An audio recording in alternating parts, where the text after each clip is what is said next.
I'm Barbara Fanson. I wrote and illustrated several children's books. I'm glad you could join me today. Shirl the Squirrel Rises to New Heights, written and illustrated by Barbara Fanson. And this is a Shirl the Squirrel adventure book. This is an eastern gray squirrel that I named Shirl the Squirrel. She visits my house daily. Actually, several times a day. At the front of the book, there is a map showing the route that the two squirrels took. And if you follow the red dotted line, you can see where the two squirrels met and went. Shirl the squirrel looked under leaves for something to eat. She hoped to find an acorn from an oak tree. "There's more up here," she heard a voice say. She looked up to see Earl the squirrel in the oak tree. "Come up and see all the acorns up here," Earl said. "Throw one down to me," yelled Shirl. You might see a butterfly and a bumblebee hiding in each picture, but if you see it, don't tell anyone. Earl dropped an acorn down from the tree, but Shirl missed it and it landed on her foot. "Ow!" she yelled.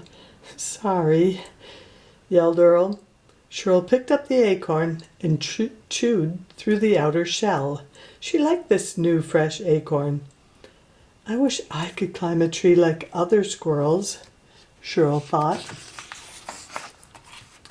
"I'm going to the other side of the road to get some berries," yelled Earl. "Do you want to come?"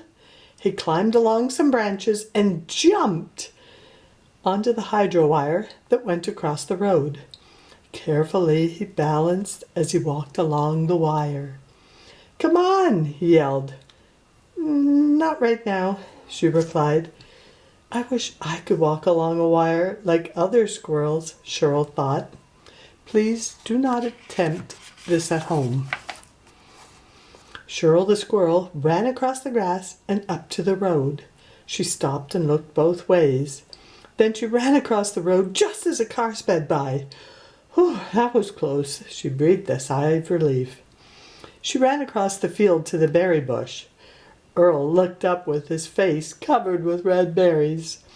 "You look like you're wearing lipstick," laughed Shirl. She found some berries on the ground and ate them. "The freshest berries are up here," yelled Earl. "Come up." "Drop one down," yelled Shirl. Earl picked up a berry and dropped it down to Shirl. Splat went the berry as it hit her on the head and dripped down her face. Earl laughed so hard he almost fell out of the bush. Shirl reached up and removed the berry from her head and ate it. It was the tastiest berry she ever tried. "It's very juicy," yelled Shirl. Earl was right. The tastiest and freshest fruit is on the bush, not under it. "I wish I could climb into a bush like other squirrels," Shirl thought. "Get out of my bush!" yelled a voice from behind them. Earl jumped out of the bush and they dashed off. Shirl and Earl ran across the grass towards the bird feeder. Shirl looked on the ground for seeds that had fallen off the bird feeder. Earl the squirrel climbed up the fence and jumped over to the bird feeder. Earl hung upside down from the bird feeder and lowered himself to the seeds. "Come up," said Earl. "You can have any seed you want from this buffet." "Drop a sunflower seed," Shirl replied. Earl picked up the sunflower seed and pushed it over the edge and dropped it. It fell on Shirl's nose. "Ow!" she said as she rubbed her nose. Then she picked up the seed and ate it. "I wish I could climb up a bird feeder like other squirrels," Shirl thought. Suddenly a blue jay swooped in and hit Shirl on the head. "Those seeds are for us," he said. "Ouch!" Shirl said. The bird flew towards her again, but Shirl ran. Earl jumped down from the bird feeder, and they both ran behind the house. "How come you don't climb like other squirrels?" asked Earl. Shirl shrugged her shoulders.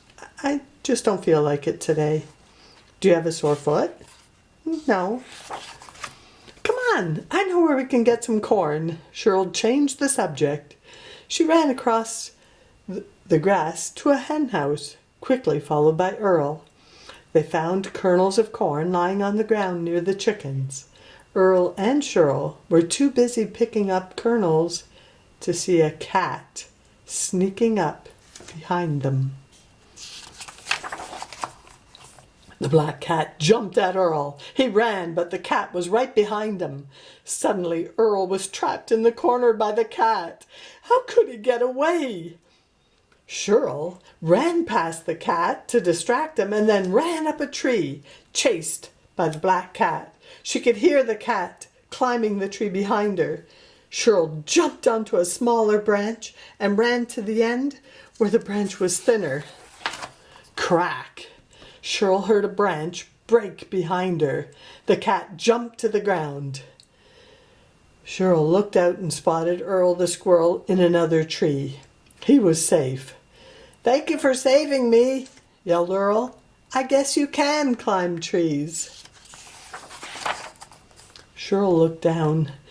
She was high up in the tree. She was so concerned about Earl that she forgot about her fear of heights. It's not so bad up here," she smiled. And at the back of the book, there's some questions and answers and parts of an acorn. If you enjoyed this book, you might like the next book, which features a squirrel with an orange tail. I had a writing contest to see what you would name a squirrel that has an orange tail. Well, you'll have to read the next book to find out. And the next book is called Shirl the Squirrel Had a Great Fall. If you enjoyed this book, Shirl the Squirrel Rises to New Heights, it's available on fanson.net or on Amazon. It's also available on Ingram Spark.